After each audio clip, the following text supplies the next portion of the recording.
Hello అందరికీ, cabbage fry అండి. పప్పుచారులోకి కానీ నార్మల్గా వట్టిగా తినడానికి కూడా చాలా టేస్టీగా ఉంటుంది. ఒక ఆనియన్, 4 మిరపకాయలు కట్ చేసి పెట్టుకున్నాను. హాఫ్ కేజీ క్యాబేజ్ అలా కడిగి పెట్టేసుకున్నాను. ఫైన్ చాప్ చేసుకోవాలండి. సో అన్నీ ఇలా రెడీ చేసి పెట్టేసుకొని కడాయి పెట్టేసుకొని ఆయిల్ హీట్ అయ్యాక ఉల్లిగడ్డలు, మిరపకాయలు వేసేసుకొని వేయించుకుందాం. పసుపు వేసుకుందాం. పసుపు ఫ్రై అయ్యాక అల్లం వేసుకుందాం. అల్లం కూడా ఫ్రై అయ్యాక క్యాబేజ్ కూడా వేసేసుకొని సాల్ట్ వేసేసుకొని దమ్ చేద్దాం. క్యాబేజ్ నుండి వచ్చే వాటర్ ఆవిరితో పాటు క్యాబేజ్ చక్కగా ఉడకాలి.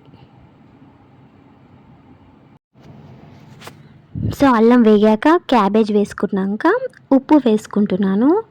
ఉప్పు వేసేసుకొని మంచిగా కలిపేసేసుకొని మూత పెట్టేసుకొని దమ్ చేద్దాం.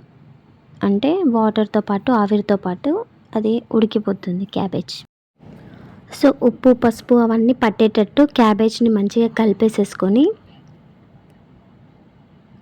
మూత పెట్టేసుకుందాం. అలా మూత పెడుతూ తీస్తూ కాసేపు వేయించుకున్నాక క్యాబేజ్ హాఫ్ వేగిపోయింది అనగా అప్పుడు కారం వేసుకుందాము. ఇంకా లాస్ట్లో అన్నట్టు కారం వేసేసుకొని కలిపేసుకుందాం. కారం కూడా ఫ్రై చేసుకుందాం. కారంతో పాటు క్యాబేజ్ ఫ్రై అయ్యాక ఇంకా ఆవిరంతా అయిపోతుంది. దాంట్లో వాటర్ కంటెంట్ ఏం లేకుండా అడుగు అంటుతూ ఉంటుంది కదా, ఆ స్టేజ్లో కొంచెం కొబ్బరి పౌడర్ యాడ్ చేసుకుంటున్నాను నేను.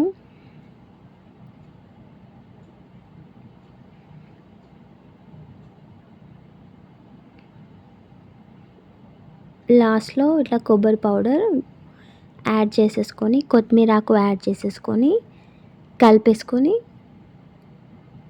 కాసేపు సిమ్మర్లో పెట్టేసుకుంటున్నాను.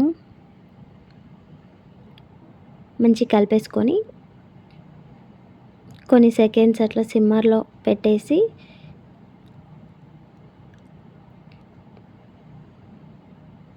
స్టవ్ ఆఫ్ చేసేసుకుందాం. అడుగు గట్టిగా అవుతుంది కదా అండి, వేడివేడిగా తీస్తే మనకి అది అలాగే ఉండిపోతుంది. సో కాసేపు స్టవ్ ఆఫ్ చేసేసినాక మూత అలాగే పెట్టేస్తే ఆవిరికి సాఫ్ట్ అయిపోతుంది అడుగు కూడా. సో అప్పుడు మనం కాసేపు అయినాక సర్వింగ్ బౌల్లో తీసేసుకుంటే అంతా నీట్గా వచ్చేస్తుంది. చాలా టేస్టీగా కూడా ఉంటుంది. Thank you.